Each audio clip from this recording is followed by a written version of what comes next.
Kuya here. I'm watching Live for Love TV. Live for Love TV, very educative program. Please subscribe, like, and share. Bless up, Aya.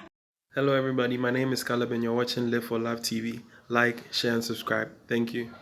Welcome back to Live for Love TV.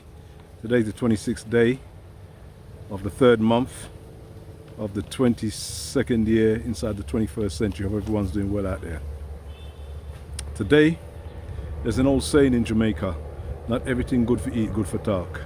So I'm going to try and hopefully not bumble my way through this video by speaking about certain things and trying to leave out certain things, which you're going to have to know how to read between the lines, as they say, so that you can pick up what I'm not saying and what I am saying. Recently in the UK, it's come over to us that there was a young lady who was a young black girl in school who apparently was in Hackney, I believe, in the Hackney borough of Hackney, who apparently somebody smelt cannabis on her, and then you know the rest, the story. I don't know the whole story, but you know, she was completely mistreated, strip searched, without any, you know, without appearance around, and just basically maligned, mistreated, and abused, we could call. Let's go as far as it sounds like she was abused.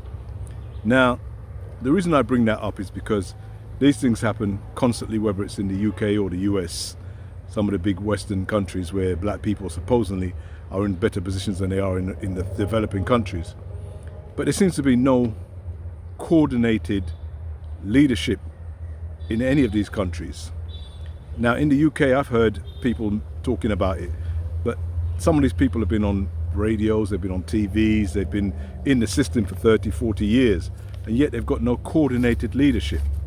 They are not leaders, or they haven't been given a position of leaders for whatever reason, and they have not coordinated. So you just get all these fragmented little voices. During the Windrush situation, where people were being sent back to, you know, the Caribbean, Jamaica, wherever it was, again, there was no leadership. And as what we saw was, people actually had to rely on a certain MP, black MP, I think he represented Haringey. I mean, if he's the leadership you're relying on in any situation, that's a bigger problem than the abuse itself. And the reason I'm bringing this up is because when you speak to people, I've been in the so-called Pan-African background in the UK back in the day, and when you speak to people and you know, they read all the books and you talk with them and whatever, the reason I came out of all of that, because it's the same thing that we have now. There was no leadership then, and the reason there's no leadership is because we're very low on intellect. What do I mean by intellect? I'm not talking about PhDs and masters and grand speeches and talks and writing books. No, the intellect I'm talking about is the one that says that regardless of whatever's happening, we need to be on the same page. We need to come together against a common enemy. That intelligence is not there. That intelligence seems to be there from almost everybody in every other community, the Jewish community, the Turkish community, the Asian, the Pakistani, the Indian, the Arab community. All the communities that I came across understood this intellectual thing that had to be done. That's what intelligence is.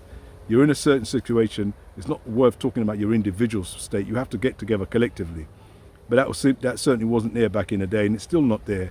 And now we're living in a time where wherever happens, the people know that without a leader, without leadership, without a chain of command that can hold certain people to account, they can basically do and say whatever they want.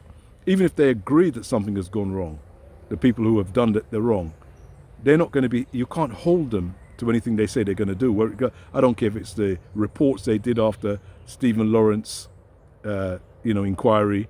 Nobody could hold them to anything because there was no leadership. And this is really frightening, that people will be on YouTube, radio, TV, whatever, speaking for 2 hours, 1 hour, 3 hours, and they still haven't recognized that they're not intelligent enough to get together and have a leadership. This is what led me out of the one of the major things that led me out of not just the Pan-African movement, but the country altogether. But what I learned by leaving and going to countries where black people were in the majority is that it's not really a US problem, it's not really a UK problem, it's not a Jamaican problem, little country like Jamaica or Trinidad. it was there on the African continent, and it's there on a massive scale. And then you start to wonder, how intelligent are the people from which I was born to? Don't they all know that the whole world sees them in a certain way, mistreats them and abuses them, but they can't put their differences aside.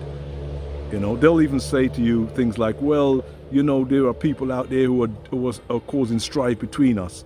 So they know that too. They know that there are enemies that will pay people inside your community to unhinge the community. They know that as well, but yet they still can't get it together. So it's almost like they know everything, but they can't get it together. Why is it they can't get it together? Why is there no respect for leadership? Why is there no respect for chain of command? I'll go even further. Why is there no respect for time itself? Because when you don't have a respect for time, you almost have no chance of organization, because as human beings, we've set up something called time. It may not exist in the universe, but it exists in the way human beings work. And time is set up so, and they call, you know, you got army time, which is 24-hour clock, where it's set up so that you can synchronize your watch at 1400 hours, as they say, so that everyone can be there to come together for the attack or the defense. But when you're on the African continent, they laugh at time. They joke about it. They say, soon come. They're coming soon. Or when you ask them what time you're coming, they'll say, anytime 4 going, like 4 o'clock going. So if they come at 7 o'clock, you can't argue with them because they said 4 going. I mean, this is why I bring up this point, because it shows you where the real problem is when it comes to intelligence. That's why I don't look at anybody in my community, and I don't care what degrees they've got. Once they don't understand how to keep time, they're really not on any page to me. I remember Malcolm X said he doesn't respect anybody who doesn't wear a watch. Now, most of my life I've not worn a watch, and I couldn't understand what he was talking about. And it took me years, and even going to the African continent, to actually recognize. I've always kept good time, don't get me wrong. Myself, I've never been a person who's late, really. I'm a stickler for time, as they say. But it just makes me know what he was talking about was you can't organize anything without having a time system. So therefore, that sort almost comes at the beginning of everything. It becomes, you know, when you have a people that don't respect time, that they'll tell you things like, well, we have something called black man time, which means there is no time. People come whenever they want. They just drag in whenever they want. And this is accepted and laughed about and joked about. One of the most serious things that could happen to a people is to forget to know what time. And then you have other people saying, boy, you don't know what time it is. No, black people, the people I come from, the people I hail from, no, we don't know what time it is. And that's the reason why these things can happen constantly under our watch, and nobody can do anything about it, sorry. I'm not going to mention everything. As I said, you have to read between the lines and what I'm not saying. But when I talk about solutions, when people talk about solutions, you can't have solutions that people don't agree with. Like, when people may ask me, well, what's the solution for that then? And I'll say, I'm not going to give you a solution. You have to agree with solutions as a people for it to be a solution. One man cannot give you a solution for something if the rest of the people are not going to go along with it. It doesn't become the solution. Think about it. So people will say, when you make an argument, oh, well, what's your solution? I don't have any solutions. I don't have any solutions for people whatsoever anyway. So if you're on here looking for a solution from me, you've lost your mind. I and nobody else has any solution. The solution is what the people will accept. What the people accept that they want to do. If they want to not keep time, that's their solution. And then they're going to get the same issue going round and round and with no different results. That's what's going to happen. And that's what's been happening. So all of these things, when you see happening around the world towards people of color, as they call it, black people, African, whatever you want to call yourself these days, when you see all these things happening, don't expect anybody to be able to stand up and speak, because there is no respect for leaders. You have so many intelligent black people, apparently, who have got all these things to say, but the one thing they can't do is get together. The most simple thing that even two brothers in prison, who are in a prison where there's only 2 black people, have the sense to realize they better get together, or that they're at least strength in numbers. Even they recognize that. They don't have any degrees, but they're in prison. They recognize, let's get together. You know, you may call it a gang, you may call it an affiliation, but whatever it is, you find people that are like-minded, that have something in common with you. You get together and you band together and you watch one another's backs. But outside of the so-called institution of prison, there is nobody watching one another's backs. Every man for himself. Yet every man claims to be intelligent. And everybody's like, why? I'm not asking you, I'm telling you. They got all this big talk like, why we not deal with understanding or brethren, overstanding. Overstanding. I laugh. When I hear people say to me, boy, I'm not dealing with the understanding or brother, overstanding. What kind of overstanding do we have? What kind of, it's just these are the kind of silly little games and words that people like to play when they've really got no intelligence whatsoever. Overstanding is not what you talk about. Overstanding would be what you do. Intelligence would not be how you sound, it would be what you do. If you have an intelligent people, they're doing intelligent things. Those who know better do better. All this conversation about what's happening to us and this is out of order, all of this, it may be correct under certain circumstances. Yeah, that this is not right. What's happened to this person or that person? But why can't you get yourself together? And why does you have to wait for something to happen for everybody to try and sing off the same sheet for about 5 minutes, and then 10 minutes later, everyone's gone back to their own respective positions?